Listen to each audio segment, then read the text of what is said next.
Bien, buenas tardes a todos, chicos y chicas, ¿cómo están? Buenas tardes, doctor. Hola, Alma. Bien, entonces, hoy día vamos a hablar sobre los cuidados transoperatorios. Vamos a empezar lo que se hace con el paciente cuando ya está listo para ingresar a sala.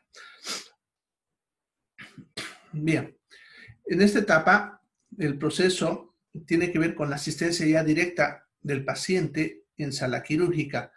Acuérdense cuando hablamos de las áreas de quirófano, habíamos dicho que quirófano en sí es un conjunto de varias salas, ¿no? Donde se recibe al paciente, las áreas que hemos hablado, gris, blanca, etc. ¿Ya? Y la sala quirúrgica es donde se opera al paciente, que es el área blanca específicamente. Entonces vamos a hablar de la atención al paciente ahí en sala, ¿ya? Y empieza desde la recepción para sala, sí, no en quirófano, ¿ya? Porque cuando hablamos en la otra materia, en atención al paciente quirúrgico, se hablaba de recepcionar al paciente en quirófano, cuando ingresa ya para ingresar a lo que es el quirófano en sí, pero no la sala quirúrgica. Ahí incluso habíamos hablado que hay que prepararlo, ducharlo, hacer la tricotomía si no se la hizo, verificar si acuerda la historia clínica, laboratorios, etc. Ya. Ahora, una vez que está ya preparado el paciente, un instrumentador o una enfermera que va a participar en el proceso quirúrgico ya dentro de sala, tiene que ir a traer al paciente, que generalmente el paciente ya está esperando ya en el área gris, ya está vestido y todo, ya, y lo vamos a meter a la sala quirúrgica para colocarlo en la mesa quirúrgica. Ahora, cuando ya el paciente esté en este momento, debemos volver a confirmar ciertas cosas. Ya, primero, siempre hay que preguntar directamente al paciente su nombre. No hay que suponer que él era el paciente, ¿ya? Porque a veces llegan pacientes al mismo tiempo y pueden confundirlos, llevarlos a salas diferentes, por lo tanto hacer diferentes procedimientos quirúrgicos. Ya, por lo tanto, debo preguntar directamente al paciente su nombre. Ya, debo verificar los datos del paciente en el brazalete de identificación. ¿Se acuerdan que les había dicho que se tiene que empezar a usar ese mecanismo para identificar a los pacientes? Ya, y verificar que es el paciente que dice ser y el paciente que nos han enviado. Se revisa de nuevo la historia clínica para verificar que tenga todo lo que se ha pedido, ¿no? Que esté todo en mano, que pudiese pedir el cirujano o el anestesista. ¿Ya? Siempre es bueno, antes de hacer esto, confirmar con el anestesista y el cirujano si van a requerir algún resultado especial con el paciente. Ya a veces en cirugía necesitamos nosotros a una radiografía que se le sacó o algún otro estudio, ¿ya? Y como a veces son grandes, no los bajan con la historia clínica.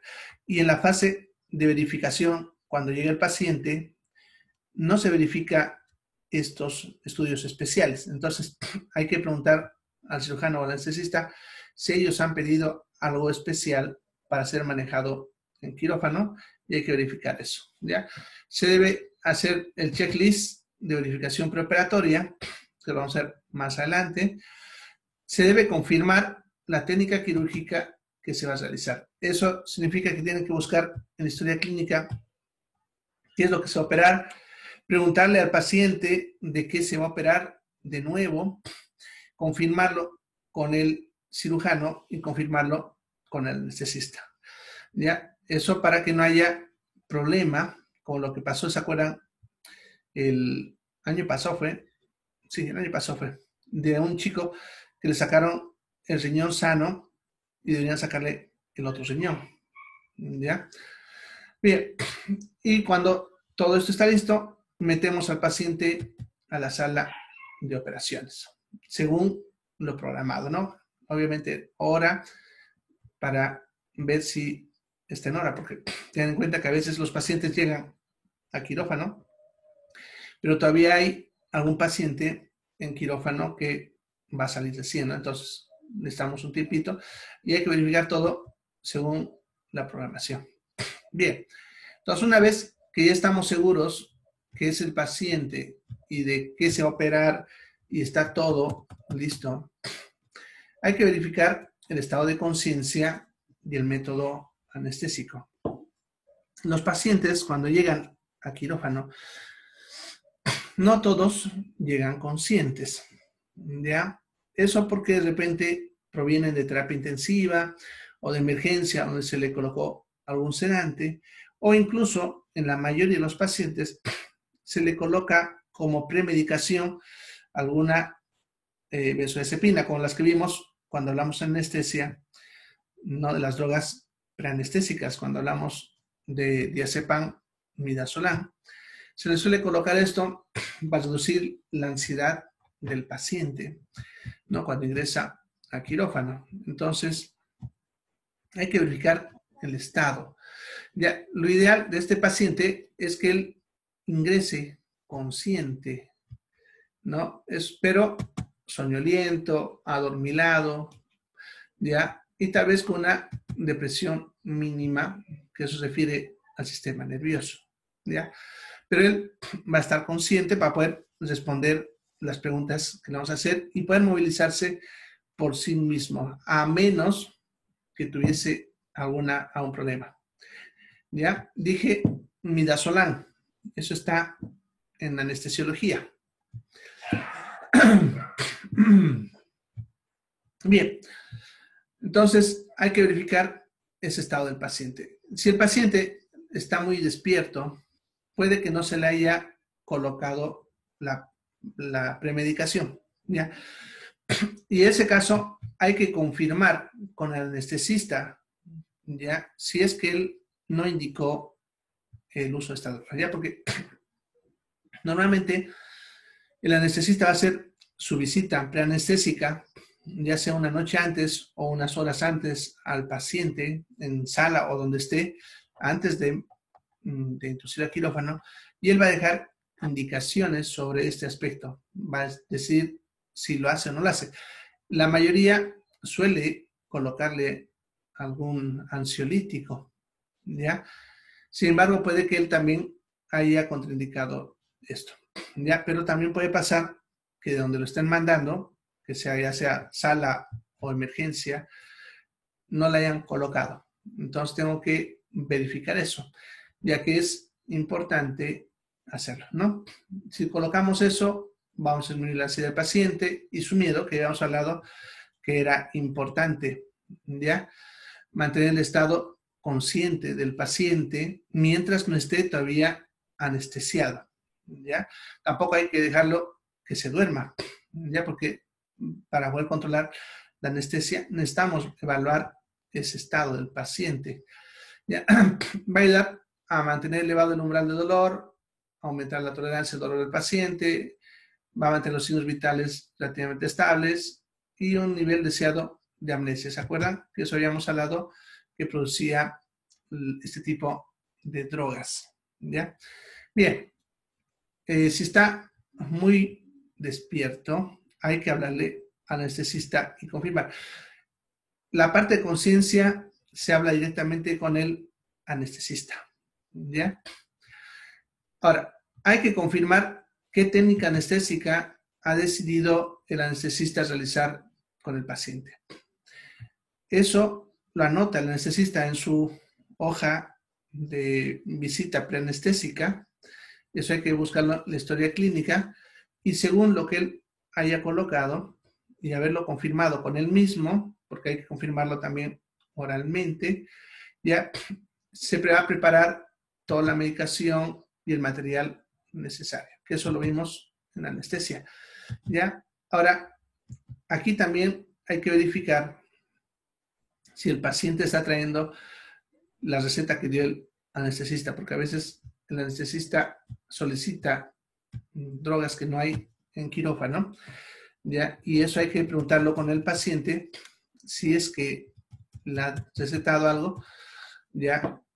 Y pedírselo para colocarlo en la mesa de anestesia. Y si es que no ha indicado y ustedes están viendo que lo que está pidiendo el anestesista no está en quirófano, deben rápidamente hablar con el anestesista para que él decida mandar rápidamente a comprar la sustancia o cambiar de técnica anestésica, ¿ya? En caso de que el paciente haya consumido alcohol, vamos a preferir no operarlo, ¿ya? Porque al ser un depresor y también por si acaso el alcohol es un anestésico, entonces se potenciaría el efecto de los anestésicos, haciendo más fácil, pero más difícil, controlar el plano anestésico adecuado, ¿ya? Por lo tanto, vamos a preferir no operar si está en estado de ebriedad, salvo que la vida del paciente esté en riesgo, ¿no? Si, por ejemplo, se fracturó un tobillo, que es frecuente que los pacientes ebrios lleguen fracturados, lo vamos a dejar internado hasta que se pase el efecto alcohólico, que eso generalmente suele tardar de 8 a 24 horas, dependiendo la cantidad de alcohol que ha ingerido. Y recién lo vamos a operar, ¿ya? Bien. En caso de que el familiar no encontrase los medicamentos, por eso deben contactar con el anestesista, ¿ya? El anestesista es el que va a decidir si va a cambiar de método anestésico o va a suspender la cirugía, ¿ya?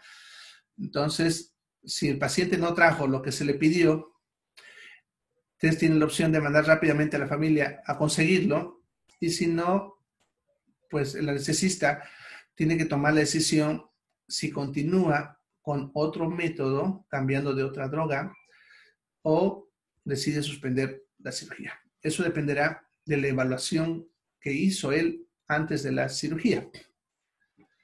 Bien, una vez que él ya tienen todo listo, en este momento al paciente ya lo tenemos sentadito en la mesa quirúrgica, ¿ya? La mesa quirúrgica es eso que ven en la imagen, que algunos le llaman cama quirúrgica, ¿ya? Pero lo más correcto es decirle mesa quirúrgica, ¿ya? Como ven, es un mueble que va a servir para colocar al paciente en las posiciones que vamos a ver ahorita, ¿ya? Entonces, lo que hay que hacer es acomodar esta mesa quirúrgica como para que el paciente pueda estar sentado. Ahora, acá hay que ver qué vamos a mantener en el paciente, porque el paciente a este punto va a ingresar con gorro, con barbijo, con bata y con botas, ¿no? Hasta este punto va a llegar así el paciente. Entonces vamos a sentar ahí y debemos ver, dependiendo de qué se va a hacer con el paciente, qué mantenemos y qué quitamos, ¿no? Si se va a trabajar en abdomen o tórax, por ejemplo, se debe sacar la bata y el paciente tiene que estar sin nada para echarse ahí. Ya, si es que va a trabajarse en miembros, ya, brazo, piernas, pie, se puede dejar la bata, no hay ningún problema. Lo que sí, siempre hay que sacar el barbijo para que el anestesista pueda trabajar con el paciente, ¿no? Pero una vez que está acomodado en la posición correspondiente el paciente, ¿ya? Bien, cuando ustedes ingresen a un quirófano, lo primero que tienen que hacer es conocer la mesa quirúrgica, ¿ya? Yo les diría ahorita acá, este botón sirve para tal cosa, este otro para tal cosa, pero hay montones de modelos, así como hay montones de modelos de autos y de motos y de todo. O sea, hay una variación enorme de estos muebles. ¿Ya? Entonces tienen que conocer para qué sirve cada cosa. ¿Ya? Bien, estos, por ejemplo, lo que ven abajo, estas palanquitas, ¿ya? Uno de ellos es para hacer que la mesa suba o baje. Generalmente para que el paciente se acomode, lo vamos a hacer que se baje, ¿ya? Y luego lo vamos a subir y lo vamos a acomodar para que el cirujano esté cómodo, porque la idea es que el cirujano esté cómodo. Generalmente el que sirve para subir y bajar suele ser este de acá, el que está más cerca del pie del cirujano. Ya, hay otros además que aquí no están, deben estar al otro lado. Unos van a ayudar a que la mesa se incline hacia un lado o hacia el otro lado. Otros también van a hacer que suban o bajen, estando la mesa inclinada, ya sea hacia el lado de los pies o hacia el lado de la cabeza. ¿Ya? Como ven, tienen segmentos, hay montones de modelos. ¿Ya? Algunos tienen para separar estas piezas que ustedes ven acá, esto de acá, se pueden separar, otros se doblan aquí abajo para acomodar, para que no estorben. Lo mismo con la zona de la cabeza, también se pueden acomodar en posiciones así, inclinadas, para ciertas técnicas quirúrgicas, o también en posiciones como si fuese un asiento. Hay modelos que tienen para colocar aquí pierneras para lo que son las posiciones quirúrgicas. Entonces, como les digo, hay varios modelos de camas quirúrgicas. Todos son con un sistema hidráulico, otros son eléctricos. Ya la mayoría son hidráulicos y no necesitan electricidad. Simplemente son mover palancas, ajustar algunas cositas y listo. Y otros tienen botones eléctricos, incluso algunos que sale un cable de un lado y se pueden manejar de un tablerito a un lado. ¿Ya? Bien.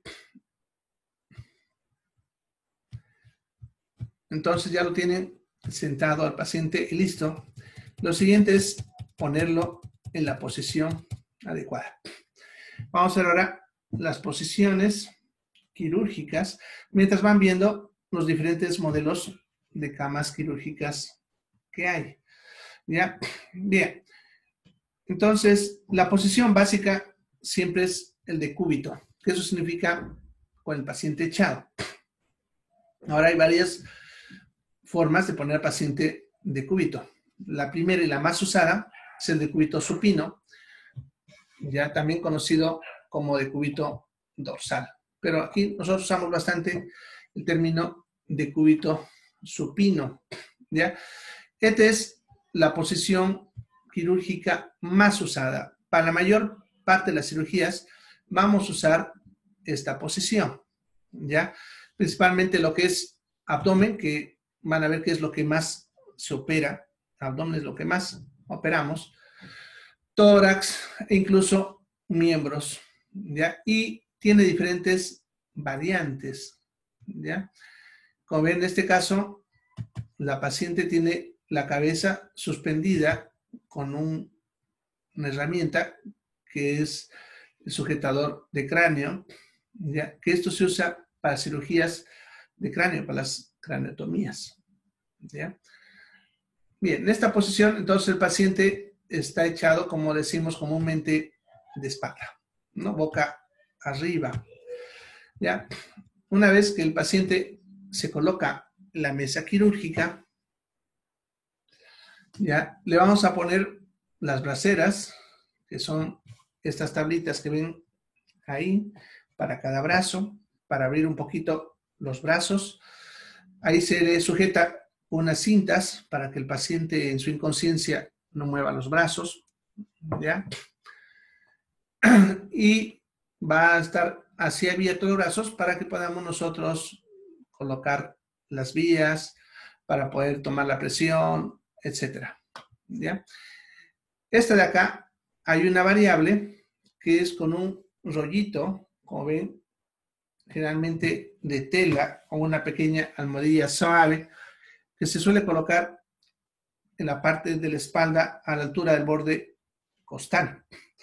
Esta de acá se suele usar para expresar mejor lo que es la parte superior del abdomen y se suele usar, por ejemplo, para cirugía de vesícula o cirugías hepáticas, ¿no? O de estómago incluso, esa posición.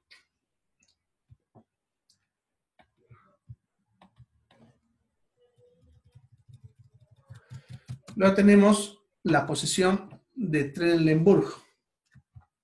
¿Ya? Esta posición se usa para operar en lo que son las zonas inferiores del abdomen.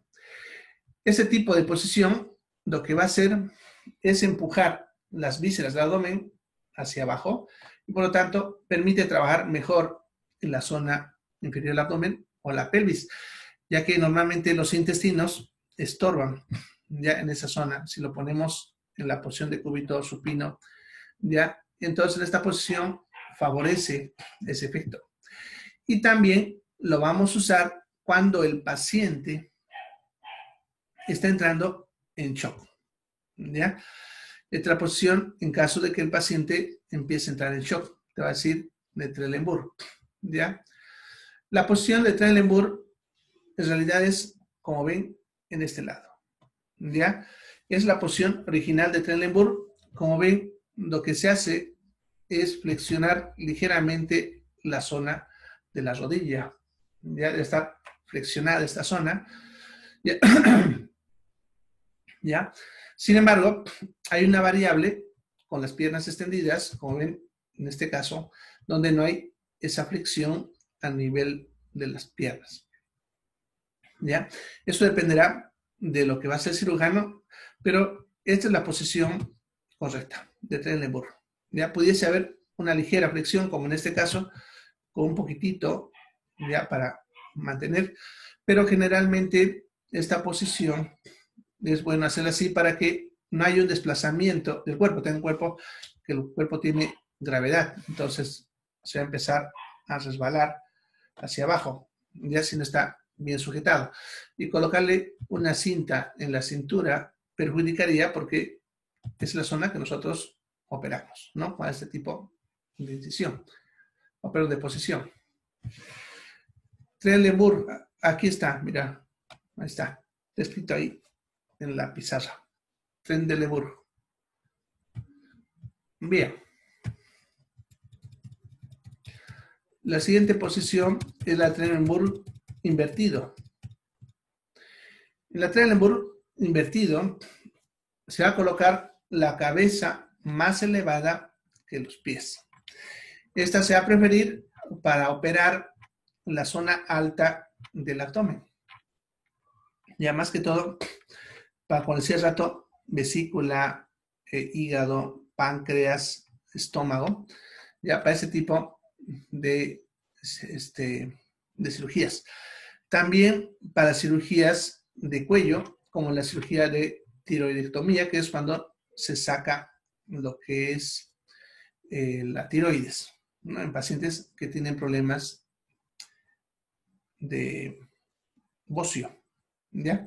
Bien, en esta posición se debe colocar un soporte a la altura de los pies, ¿ya? Eso es para que también, igual que en el anterior caso, no haya un desplazamiento del cuerpo, ¿ya? Como ven estas imágenes, pueden ver que se coloca bastante acolchonamiento, ya que tengan en cuenta que el paciente va a mantener esa posición por bastante tiempo. Entonces, debe estar bien acolchonadito para que no haga úlceras de cúbito. Luego estaría la de Fowler, que en realidad la de Fowler es la posición sentada, ¿ya? Bueno, aquí se los pongo para que lo vean el nombre, porque yo lo paso rápido. Es Fowler, ¿ya? La posición de Fowler es la posición del paciente sentado. Ahora, la posición de Fowler debe mantener 90 grados entre lo que es los muslos y el tronco. Entre esto y esto debe haber 90 grados. Ya es la posición de Fowler. Dependiendo del cirujano, puede estar un poco más inclinado o más elevado. ¿Ya? Esta posición se suele usar más que todo para cirugías de la cabeza. Ya diferentes variantes. Ya, por ejemplo, es para cirugía de cráneo, ya que como ven, el soporte de cráneo está sujetándolo por delante. Ya, si es para cara, rostro, este sujetador de cráneo va a estar atrás, ya para que sí se pueda usar, se puede operar, perdón, en el frente. Ahora, esta posición, el Fowler, tiene una variante que es la semi-Fowler. Ya, la semi-Fowler es cuando el paciente está a 45 grados. Ya, en este caso, cuando digo, está casi en 90. Ya, esta que ven acá está a unos 45, o sea, la mitad de estar sentado. Ya, esa es la posición. Profe, buenas noches, disculpe la última posición, ¿cómo digo que se llama? Semi-Fowler. Ya, entonces, es la posición semi-Fowler. Ya, es un paciente con la misma posición, solamente que la diferencia es que en la Fowler estamos a 45 grados, perdón, a 90 grados, y la semi-Fowler estamos a 45 grados. ¿Ya? Esa sería... ¿Podría escribirlo, profe? Disculpe, se corta. Está acá en la pizarra. Acá, mira. Cada posición que yo estoy hablando está ahí. La estoy hablando y está ahí. ¿Ya? Véanlo. Bien. Luego tenemos la posición de litotomía. Litotomía significa ginecológica. destrucción de coágulos. ¿Ya? Entonces, perdón, de cálculos. ¿Ya? Litotomía es la cirugía que se usa para sacar los cálculos renales. ¿Ya? Y de ahí el nombre de esta posición. Sin embargo, también a esta misma posición le llamamos posición ginecológica. ¿Ya? La posición de litotomía o posición ginecológica son las mismas. ¿Ya? Es la misma posición. ¿Ya? Por si acaso. Para esta se usa pierneras, que es un accesorio que tiene la cama quirúrgica. Como ven, la parte de abajo se dobla, como ven, hacia abajo, o se lo retira, dependiendo del modelo de cama quirúrgica. Por ejemplo, en la izquierda, fíjense, lo han sacado. ¿Dónde está esa pieza? Aquí mi pantalla, profesor, no se movió para nada, las mismas imágenes siguen. Está doblado, ¿no? Eso es por su internet, Katia. Ya tiene que verificar su internet, por eso no está moviéndose las imágenes. ¿Ya? Bien. Entonces, la litotomía va a tener 4 variantes. La estándar, que tiene que estar las piernas a media altura, ¿ya? Eso significa que debe haber apenas una ligera flexión del muslo, ¿ya? Y las piernas deben estar rectas, sin aperturar mucho la separación entre los dos muslos. Entre ellas apenas debe haber un ángulo de 90 grados, como ven acá. ¿Ya? 90 grados de apertura de los dos muslos. Esa es la posición estándar. Es la que más se suele usar para los procedimientos ginecológicos urinarios, ¿no? En urología, ¿ya? O lo que se usa también en coloproctología. Profe, ¿me especifica, por favor, la alta? Ahorita estoy explicando eso. O sea, ¿para qué? O sea, de esa forma que está... Por eso, estoy explicando. Ahorita estoy en el estándar. ¿Ya? Entonces, como decía, el estándar se va a usar más que todo en procedimientos ginecológicos urinarios. ¿Ya? Luego, tenemos la de litotomía en posición alta, en la cual se va a colocar las piernas, como pueden ver, elevadas, con extensión, no debe haber flexión. El ángulo generalmente está cerrado alrededor de los 70 grados de apertura. Este tipo de posición se va a usar para cirugías que tienen que ver con la zona del perine, en los glúteos y que está involucrado también la parte de los muslos. Por ejemplo, cuando hay personas que tienen el Fournier, que es cuando hay una necrosis de los tejidos de toda esta zona, la región genital y los muslos, y se necesita debridar todo el tejido de toda esa zona. Entonces, se dan cuenta, en una posición como esta, sería incómoda trabajar debajo de los muslos, ¿ya? Entonces, lo usamos para ese tipo de cirugías. La posición baja, ¿ya? La diferencia con el estándar es que la apertura de los muslos es mayor. Aquí tenemos una apertura de 90. Cuando la apertura es mayor de 90, ¿ya? Estamos en una baja, ¿ya? Para que esté más cómoda para el paciente, las pierneras deben estar un poco desplazadas hacia adelante para que esa apertura de los muslos no le lastime tanto. Este tipo de posición se va a usar más que todo para cirugías de lo que es la región externa de los genitales, generalmente cirugías reconstructivas de la región de la vagina, del pene o cirugías de la uretra, o sea, cirugías más superficiales donde estamos tener un acceso bastante cómodo a la superficie de la región. Y la exagerada, en la cual vamos a desplazar, como ven, la zona de apoyo, elevando unos 15 grados hacia arriba, ¿ya?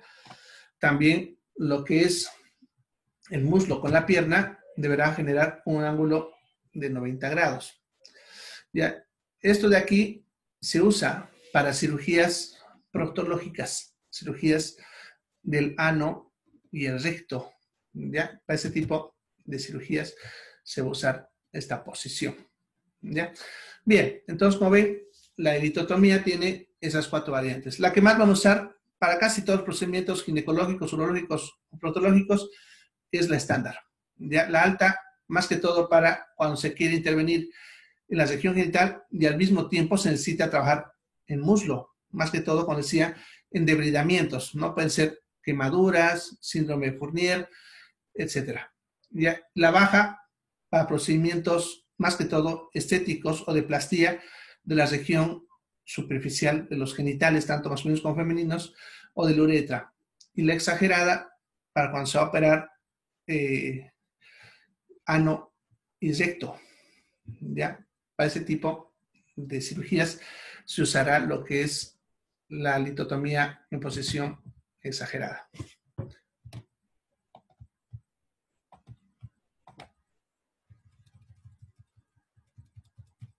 Bien, luego tendríamos la decúbito prono, también conocido como decúbito ventral. En este caso, la paciente va a estar colocada, como decimos comúnmente, boca abajo, ¿no? Mirando hacia abajo, como ven.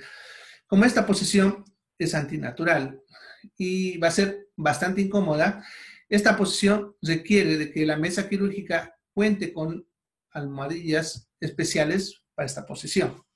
Como ven, en este caso, tiene que tener una almohadilla para la zona de la frente, ya dejando un área expuesta acá para que pueda trabajar el anestesista, una zona para lo que es la cintura escapular, una que cubra todo el torso, que hay variedad de modelos de esto, y una para la zona de los pies, más que todo del tobillo, para que no esté sobreextendido la zona de los pies. Este tipo de posición la vamos a usar para cirugías de la posición de cualquier cirugía que afecte la parte dorsal del cuerpo, no la parte posterior. Cirugías de la parte de la pierna, del muslo, la zona de los glúteos, la espalda, ¿ya? Que se necesite intervenir en esta zona. Tiene algunas variantes, como la que es el trineo de Wilson, que para esta se necesita una camilla o una cama quirúrgica especial, como ven. Ya es una posición la cual el paciente se va a colocar como haciendo un puente de lo que es el torso, ya dejando que los muslos, las piernas cuelguen y los brazos también queden colgando. Ya este tipo de variante se usa para cirugía, neurocirugía de lo que es la médula espinal, ya para cirugías de la médula espinal. Bien, entonces